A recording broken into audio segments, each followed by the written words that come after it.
ఎన్నికల సందర్భంలో ఈ రాష్ట్ర ముఖ్యమంత్రి చాలా విచిత్రంగా 5 సంవత్సరాలు పరిపాలన పూర్తవుతున్న సందర్భంగా కూడా అవగాహన లేని వ్యక్తిగా,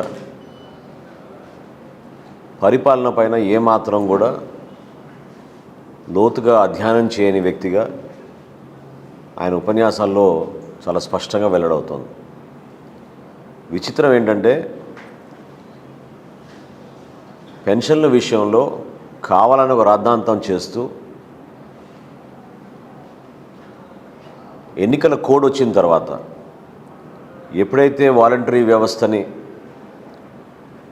ఎన్నికల డ్యూటీలో పెట్టకూడదని ఎలక్షన్ కమిషన్ ఇచ్చిన నిబంధనని అది వస్తుందని కూడా వీళ్ళకి ఎప్పుడో తెలుసు. ఎందుకంటే అధికార యంత్రాంగం ఆ విధంగా అప్రమత్తం అయింది ముందే. కాంట్రాక్ట్ ఎంప్లాయీలు ఎవరిని కూడా ఎన్నికల నిధుల్లో వాడరు, ప్రభుత్వ ఉద్యోగులనే వాడతారు. ఎందుకంటే పారదర్శకంగా బాధ్యతగా ఉండాలనే ఉద్దేశంతో అధికార యంత్రాంగాన్ని ఎలక్షన్ కమిషనే నడిపిస్తుంది.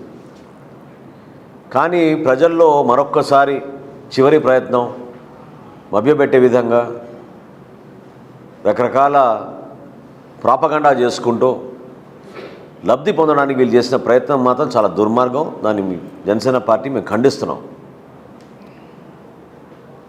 గ్రామ వార్డు సచివాలయాలు చట్టం తీసుకొచ్చినప్పుడు వాలంటీర్లు అనే పదం ఎక్కడ కూడా జగన్మోహన్ రెడ్డి గారి ప్రభుత్వం ఆ చట్టంలో వాడలేదు. కానీ వాళ్ళ కోసం సుమారు 1600 కోట్ల రూపాయలు ప్రతి సంవత్సరం వెచ్చించడమే కాకుండా ప్రోత్సాహకాల కోసం మరొక 300 కోట్ల రూపాయలు ఖర్చు పెట్టుకుంటూనే వస్తూ ఉన్నారు. గ్రామ వార్డు సచివాలయాల కోసమేమో 6000 కోట్ల రూపాయలు కేటాయించారు.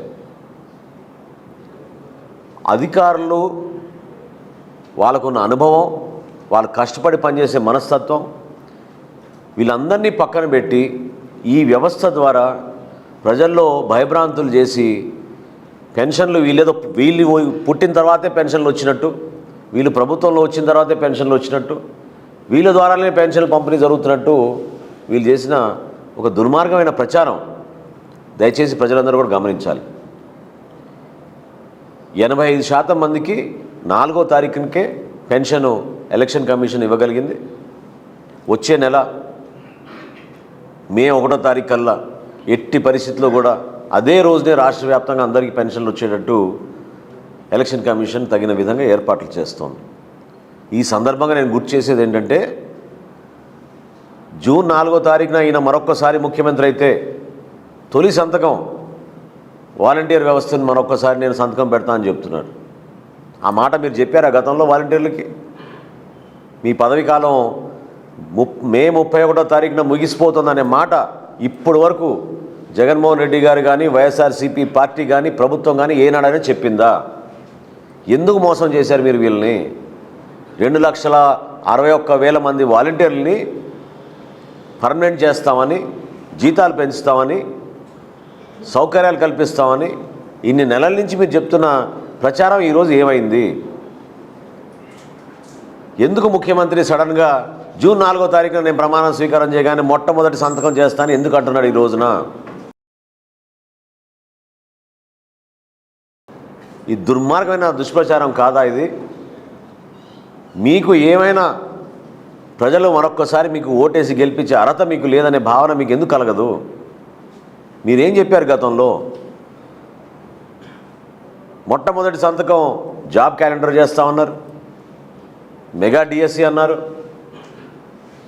యువతకు ఎక్కడ మీరు ఉపాధి కల్పించారు? చివరికి డిగ్రీలు పోస్ట్ గ్రాడ్యుయేషన్ చదువుకున్న వ్యక్తులు పాపం కష్టపడి వాళ్ళ గ్రామాల్లో కుటుంబాల్లో పోషించుకోవడానికి కోసం వాళ్ళు వాలంటీర్లుగా మారారు ఈ రోజున 5,000 రూపాయల కోసం. ఇదా మీరు చేసే పని? సలహాదారులకేమో 680 కోట్లు,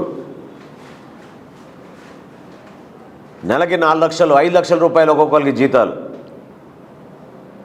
కష్టపడి చదువుకున్న వాలంటీర్లని 5,000 రూపాయలు ఇచ్చి మీరు ఇన్ని రోజుల నుంచి పని చేయించుకున్నారే. వాళ్ళకి మే 31వ తారీఖున వాళ్ళ పదవీ కాలం ముగిస్తుందనే మాట ఇప్పటివరకు ఎందుకు చెప్పలేదు మీరు? నిస్సిగ్గుగా మొట్టమొదటి సంతకం వాలంటీర్ వ్యవస్థకు నేను రాగానే ముఖ్యమంత్రి గారిని చేస్తానంటే ఎంత దుర్మార్గమైన ఆలోచన ప్రజలు గమనించాలి. దీన్ని మేము ఖండిస్తున్నాం. వ్యవస్థని బలోపేతం చేసే విధంగా వృద్ధులకు, వికలాంగులకు, దివ్యాంగులకు అందరికీ కూడా పెన్షన్లు పంపిణీ కార్యక్రమం ఎండల తీవ్రత దృష్టిలో పెట్టుకుని ఖచ్చితంగా వాళ్ళ ఇళ్ళకే డెలివరీ అయ్యే విధంగా వ్యవస్థను ఉపయోగించి వాళ్ళ గౌరవం పెంచే విధంగా చేయాల్సిన బాధ్యత మనందరిపైన ఉంది. రాజకీయ వ్యవస్థలో కేవలం వ్యక్తిగత విమర్శలు, దుర్మార్గమైన ప్రచారాలు దీనికోసం కాదు మీకు 5 సంవత్సరాలు మేము ముఖ్యమంత్రి చేసింది. వ్యవస్థను నిలబెట్టి మరింత బలోపేతం చేయడం కోసం మీకు అవకాశం కల్పిస్తే మీరేమో నీరు గార్చేసి ఆ వ్యవస్థల్ని మీ రాజకీయ ప్రయోజనం కోసం మీరు ఉపయోగించుకున్నారు తప్ప ప్రజల కోసం కాదు అనేది చాలా స్పష్టంగా జనసేన పార్టీ నుంచి మేము రాష్ట్ర ప్రజలకు ఈ రోజున వివరిస్తున్నాం. దయచేసి అర్థం చేసుకోండి. రాబోయే రోజుల్లో తప్పకుండా మా ఉమ్మడి ప్రభుత్వం ఈ వాలంటీర్ వ్యవస్థని గౌరవిస్తుంది. వాళ్ళకి ఇవ్వాల్సిన అవకాశాలు, వాళ్ళ ద్వారా చేయాల్సిన కార్యక్రమాలు అనేకం ఉన్నాయి. కానీ వీళ్ళు మాత్రం స్వార్థ రాజకీయాల కోసం ఉపయోగించుకుంటున్నారు మిమ్మల్ని అనే విషయం దయచేసి మీరు ఎవరు కూడా మర్చిపోబాకండి. అదేవిధంగా మొన్న 3వ తారీఖున జనసేన పార్టీ అధ్యక్షులు పవన్ కళ్యాణ్ గారు తెనాలి పర్యటన అనారోగ్య కారణం వలన ఆ రోజు పోస్ట్పోన్ చేయడం జరిగింది. ఆరోగ్యం కుదుటపడిన తర్వాత డాక్టర్లు ఆయనకి మరొకసారి చెక్ చేసిన తర్వాత పర్యటన ప్రారంభించుకోవచ్చని చెప్పారు. ఈ రోజు నుంచి మరొకసారి ఆయన తూర్పుగోదావరి జిల్లాలో, విశాఖపట్నం జిల్లాలో పర్యటన ప్రారంభించుకుంటున్నారు.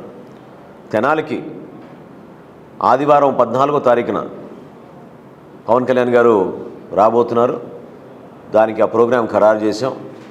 సమయం 4ంటికి తెనాలికి చేరుకుంటారు. అదేవిధంగా 6 గంటలకల్లా ఒక బహిరంగ సభ అదే ప్రాంతంలో ఎక్కడైతే గతంలో పర్మిషన్లు తెచ్చుకున్నామో మన తెనాలి మార్కెట్ సెంటర్లో పురవైదిక దగ్గర అక్కడే సభ నిర్వహణ మరొకసారి అన్ని పార్టీలు, Janasena party, Telugu Desam party, Bharatiya Janata party కలిసి ఒక అద్భుతమైన సభని నిర్వహించే విధంగా, ఒక చక్కటి వేదిక సిద్ధం చేసే విధంగా, ప్రజలకి మరొకసారి అంకిత భావంతో ఏ విధంగా మేము ముందుకెళ్ళబోతున్నాం అనే విషయాలు తెలియజేయడానికి కోసం ఇది గొప్ప అవకాశంగా మేము భావిస్తున్నాం. నాయకులు, కార్యకర్తలు, ప్రజలు అందరూ కూడా నిండు మనసుతోటి పవన్ కళ్యాణ్ గారిని ఆశీర్వదించడానికి, రాబోయే రోజుల్లో ఎన్నికల్లో ఏ విధంగా సిద్ధమవుతున్నామో, ఎందుకు ఈ మార్పు అవసరం అనే దానిపైన కూడా ప్రతి ఒక్కరు కూడా తెలుసుకునే విధంగా ఒక ప్రయత్నం మీ అందరం కూడా ఏర్పాట్లు చేసి పవన్ కళ్యాణ్ గారికి స్వాగతం పలికే విధంగా మేము సిద్ధమవుతున్నాం. దానికి ప్రజలందరూ కూడా తోడ్పాటు, వారి సహకారం ఎంతో అవసరమని భావిస్తూ పత్రికా విలేకరులందరినీ కూడా ఈ కార్యక్రమం విజయవంతం చేసే విధంగా మిమ్మల్ని కూడా ఆహ్వానించుకుంటున్నాం.